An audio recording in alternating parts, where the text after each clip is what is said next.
up, I'm supposed to be taking the SAT practice test in a couple minutes, so not looking forward to that. I'm just gonna procrastinate as long as possible. If you know what I mean, you know what I mean. So I have a lot of friends with birthdays in April, which is really weird. It's April and also September are the two times where I just know a ton of people who have birthdays. So I decided to share some DIY birthday card ideas because sometimes I know it can be kind of hard to figure out how can I make this card super cute. I am, however, not going to be able to tell you what to write inside the card because I'm gonna tell you, I literally write 5 sentences and hope that it sounds nice. You know, it's the thought that counts. As long as you put thought into it, that is all that matters, you know? So before I say more convoluted things, let's get straight into the video. And I'm eating my hair, of course, yes.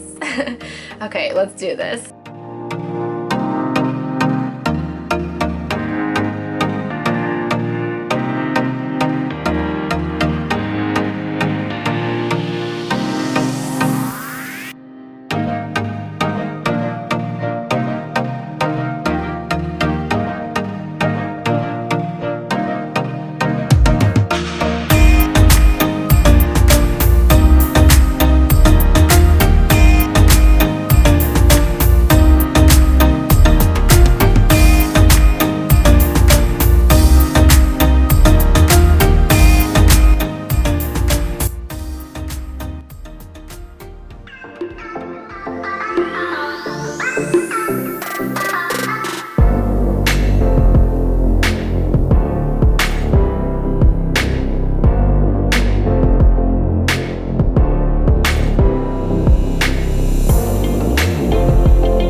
Alright you guys, so that is it for this video. I hope you enjoyed. Please have an amazing, safe week, and I will hopefully see you in the next video. So yeah, bye!